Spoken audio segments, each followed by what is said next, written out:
আমরা আজকে কোন দেশের নাকি এজেন্ট হয়ে গিয়েছি। আমরা নির্বাচনের রুট ম্যাপ চেয়েছিলাম, আমরা কারো পদত্যাগ চাইনি। পদত্যাগের নাটক দেখেছে বাংলাদেশের মানুষ। আওয়ামী লীগের ইতিহাস যদি বলতে চাই, আপনাদেরকে স্মরণ করিয়ে দেওয়ার জন্য, আওয়ামী লীগের জন্মলগ্ন থেকে আজ পর্যন্ত আওয়ামী লীগ কোনোদিন গণতন্ত্র বুঝেনি। গণতন্ত্র তারা বিলুপ্ত করেছে, স্বৈরতন্ত্রের তারা প্রতিষ্ঠা করেছে।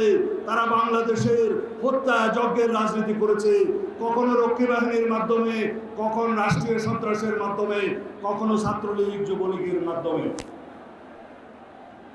আমরা যারা গণতন্ত্রের পক্ষে সংগ্রাম করেছি, আমরা যারা আমাদের দেশনায়ক তারেক রহমানের নেতৃত্বে দীর্ঘ 15-16 বছর বাংলাদেশের ফ্যাসিবাদ বিরোধী গণতান্ত্রিক সংগ্রাম করেছি, তারা আমরা আজকে কোন দেশের নাকি এজেন্ট হয়ে গিয়েছি। এই সমস্ত বয়ান কারা করছে?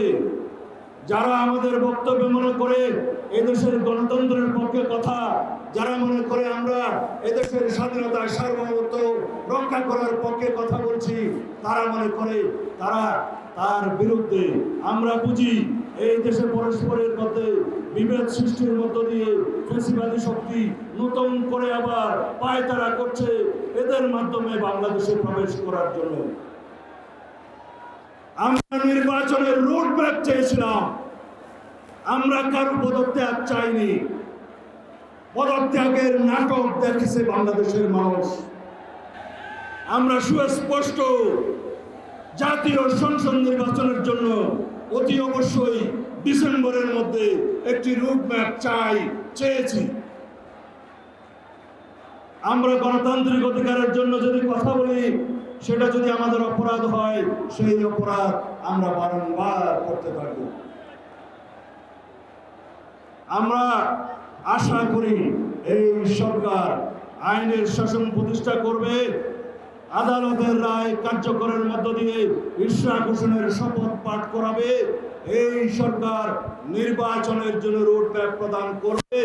অন্যথায় যদি এই অন্তর্বর্তীকালীন নিরপেক্ষ সরকারের বিরুদ্ধে গণতন্ত্রের দাবিতে, নির্বাচনের দাবিতে বাংলাদেশের মানুষকে আন্দোলন করতে হয়, সেটা হবে ইতিহাসে একটি দুর্ভাগ্যজনক অধ্যায়।